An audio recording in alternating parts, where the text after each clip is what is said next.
सुनाने जा रही हूँ अपनी लिखी कहानी मम्मी का एंड्रॉयड फ़ोन। फ़ोन का नाम लेते ही मेरी मम्मी का पारा 7वें आसमान पर चढ़ जाता था। और अगर फ़ोन को रिचार्ज कराने की बात कह दी तो समझो उनका बेलन और हमारा सिर। अब उनको कैसे समझाया जाए कि आजकल के आधुनिक समय में बिना एंड्रॉयड फ़ोन के कहाँ काम चलता है। और मेरे साथ हमेशा ऐसा ही होता कि जब भी मम्मी पास होती तभी मेरा फ़ोन सबसे ज़्यादा बजता था। अभी अभी ग्रेजुएशन किया था मैंने और डिस्टेंस एजुकेशन से एमए कर रही थी, इसलिए मेरा ज़्यादातर समय घर में ही बीतता था। कॉलेज जाना भी होता लेकिन कभी कभार, इसलिए फ़ोन का इस्तेमाल मम्मी की नज़रों से बचकर ही करना होता था। वो जहाँ मुझे फ़ोन इस्तेमाल करते देख लेती, उनका लंबा चौड़ा भाषण शुरू हो जाता। मम्मी के मूड खराब होने पर मुझे थोड़ा ज़्यादा ही छुपना पड़ता था, क्योंकि अगर एक बार मम्मी ने कहना शुरू किया तो पापा और भैया भी उनका साथ देने में कोई कसर नहीं छोड़ते थे। लेकिन पापा और भैया तो सारा दिन होते ही नहीं थे। सारा दिन साथ होते थे तो मैं और मम्मी। अक्सर मम्मी मुझे डांट डपट कर घर के कामों से फ्री होकर दोपहर में सोने चले जाती थी। हमारी दिनचर्या यही हुआ करती थी और कितना अच्छा होता अगर ये दिनचर्या इसी तरह चलती रहती। लेकिन हाय रे मेरी किस्मत कि अब मुझे अपने ही घर में मम्मी को खोजना पड़ता था। और ये फसाद तो तब से शुरू हुआ जब मम्मी और पापा की मैरिज एनिवर्सरी थी। पिछले 25 साल की शादीशुदा जिंदगी में पापा को कभी भी अपनी शादी की सालगिरह याद नहीं रहती थी और इस बात से मम्मी हमेशा नाराज हो जाती। लेकिन बीते इतने सालों से अब मम्मी समझ चुकी थी कि पापा अब शादी की सालगिरह याद नहीं रख सकते, इसलिए उन्होंने अब नाराज होना ही छोड़ दिया था। लेकिन पता नहीं कैसे उस दिन मेरा दिमाग खराब हो गया था, जो मैंने पापा को उनकी शादी की सालगिरह ठीक एक दिन पहले याद करवा दी। इतने सालों से शादी की सालगिरह भूलने वाले मेरे पापा को पता नहीं क्या सूझा कि वो मम्मी के लिए एक तोहफा ले आए और उस दिन सुबह सुबह मम्मी की किचन में चुपचाप रख दिया। जब मम्मी की निगाह लाल रंग के पैकिंग पेपर में लिपटे उस गिफ्ट पर पड़ी तो वो खुश होती हुई बोली, दीपाली देख, तेरे पापा कुछ लाए हैं, जरा खोलना तो इसे। मैं हैरान थी। मुझे पता नहीं था कि मेरी बात का पापा पर इतना असर होगा और पापा मम्मी के लिए गिफ्ट भी ले आएंगे। पापा को सुबह ड्यूटी जाने की जल्दी थी, इसलिए चुपचाप किचन में रखकर चले गए। So cute. मुझे आज पापा पर बड़ा प्यार आया। मम्मी की आवाज़ सुनकर जब मैं किचन में पहुंची तो उनके चेहरे पर एक अलग ही मुस्कान थी। मम्मी की खुशी छिपाए नहीं छिप रही थी। ये सब देखकर मेरे दिल से एक ही आवाज़ आई, हाउ रोमांटिक। मम्मी ने मुझे देखते हुए 1 मिनट को डिब्बा मेरे हाथ में पकड़ाया, फिर अगले ही पल मेरे हाथ से डिब्बा लेते हुए चाकू से उसकी पैकिंग खोली और अंदर जो निकला उसे देखकर मैं और मम्मी दोनों हैरान थे। मम्मी के हाथ में एक चमकता हुआ पिंक कलर के क्यूट से बैक कवर के साथ एक फ़ोन था। फ़ोन को देखकर माँ के गाल उसके पिंक कलर के बैक कवर से भी ज़्यादा गुलाबी हो गए। माँ के फ़ोन में सब कुछ पहले से ही व्यवस्थित था। इस बात का पता तब लगा जब मम्मी उसे निहार रही थी और अचानक वो बजने लगा। मैंने देखा तो फ़ोन की स्क्रीन पर जो नंबर डिस्प्ले हो रहा था उस पर लिखा था हस्बैंड और नाम के साथ तो हार्ट वाले इमोजी भी लगे थे। मैंने मन ही मन सोचा, वाह पापा, आपने तो सारा सेटलमेंट पहले ही कर रखा है। फ़ोन के बजने पर मम्मी एकदम घबरा गई। अरे दीपाली देख, ये क्या क्या करूँ अब। मम्मी को इन सब नई टेक्नोलॉजी की आदत तो थी नहीं, क्योंकि घर में सभी के पास एंड्रॉयड फ़ोन थे। लेकिन मम्मी को तो हमेशा ही या तो नंबर डायल करके देने पड़ते थे या कॉल रिसीव करके फ़ोन देना पड़ता था। अब मुझे ये चिंता होने लगी कि इस नए मोबाइल फ़ोन को मम्मी चला भी पाएंगी या नहीं। अपनी चिंता को दरकिनार करते हुए मैंने मम्मी को फ़ोन रिसीव करवाया। पापा का फ़ोन था। मम्मी की आंखों में छलक आए। उन आंसुओं को देखकर मैं समझ चुकी थी कि पापा उन्हें जन्मदिन की मुबारकबाद दे रहे थे और मम्मी अपने रूंधे हुए गले से मुस्कुराती हुई थैंक यू कह रही थी। बड़ा ही इमोशनल सीन था, जिसे देखकर एक बार तो मेरा भी दिल भर आया। लेकिन ये इमोशनल सीन बस यहीं तक था। अब तो मम्मी का व्यवहार बिल्कुल बदल चुका था। कहाँ वो हर वक्त हम सबके फ़ोन को खरी खोटी सुनाती रहती थी, वहीं अपने फ़ोन को ऐसे रखती जैसे कोई दूध पीता बच्चा हो। हर समय उसे सीने से लगाए रहती। समझ नहीं आ रहा था कि मम्मी की वो नफरत अब कहाँ उड़न छू हो गई। अब मम्मी मुझे डांटने के लिए नहीं, बल्कि कभी फ़ोन अटेंड करने के लिए, कभी मैसेज करना सीखने के लिए और कभी भजन कैसे सुने ये सीखने के लिए आवाज़ लगाती रहती। मम्मी के लिए ये फ़ोन किसी जादू के पिटारे सा था। मम्मी के बार बार आकर फ़ोन के बारे में पूछने से मैं अपना खुद का फ़ोन नहीं चला पा रही थी। अब तो मम्मी ने दोपहर में सोना भी बंद कर दिया था। सारा दिन फ़ोन में कुटर पुटर करती रहती थी। पापा का दिया फ़ोन कुछ ज़्यादा ही पसंद आ गया था।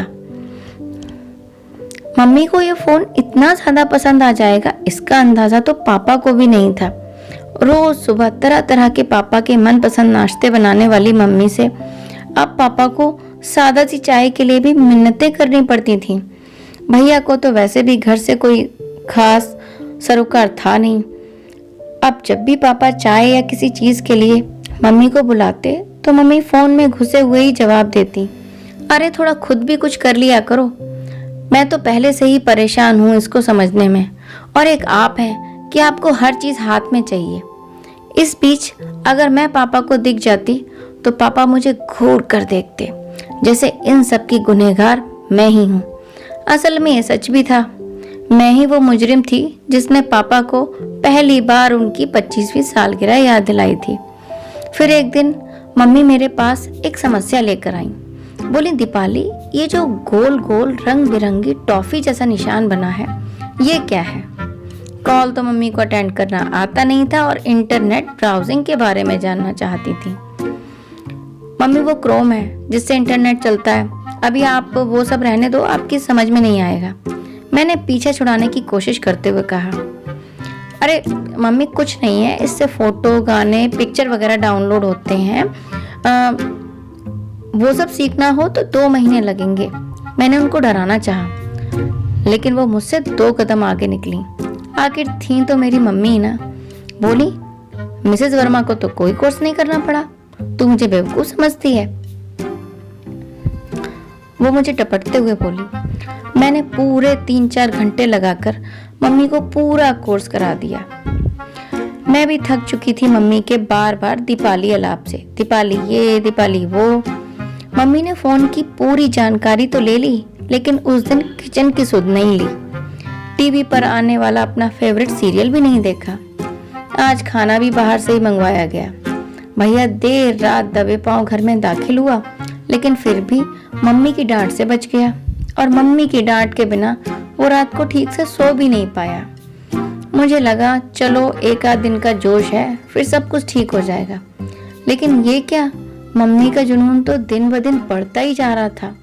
मेरी मम्मी हर शुक्रवार को भजन कीर्तन के लिए जाया करती थी, और अब मेरी मम्मी हाईटेक मम्मी हो चुकी थी, क्योंकि अब वो अपनी भजन मंडली में डाउनलोडेड भजन गाया करती थी।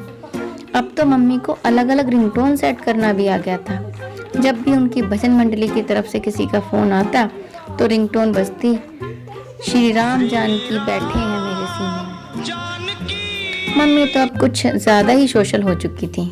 इंटरनेट और फेसबुक की दुनिया ने उन्हें उनकी न जाने कितनी पुरानी सहेलियों से मिलवा दिया था। सारा दिन मम्मी के फोन पर उनकी सहेलियों के फोन आते रहते और श्री राम जानकी की रिंगटोन दिन भर बजती रहती।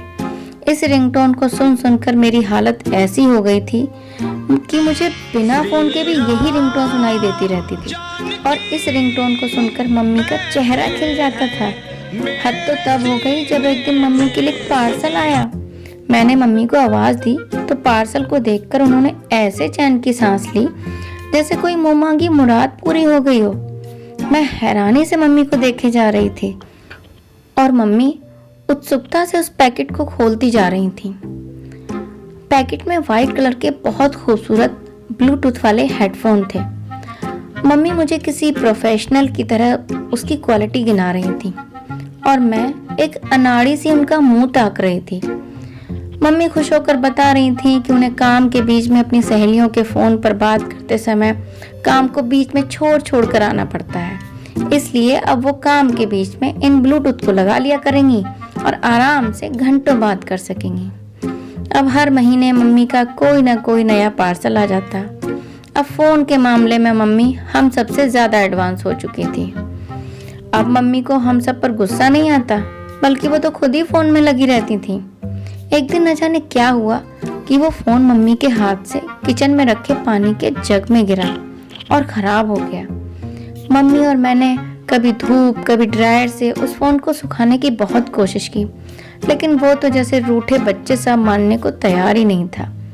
फोन गारंटी में था तो सर्विस सेंटर भेजकर ठीक तो हो सकता था, लेकिन पापा को जैसे ही ये पता चला वो खुश हो गए,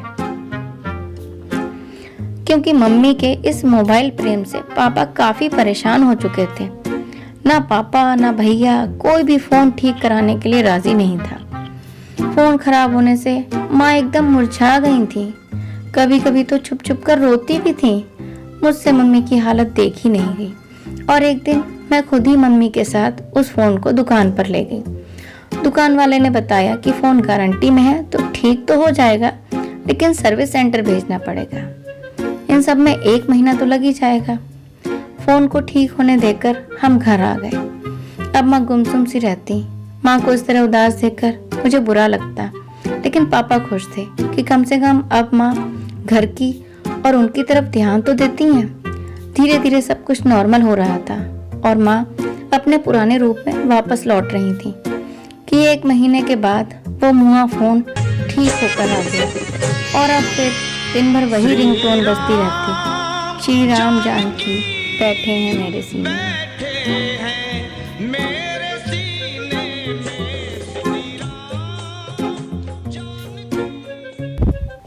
आज की कहानी यहीं तक।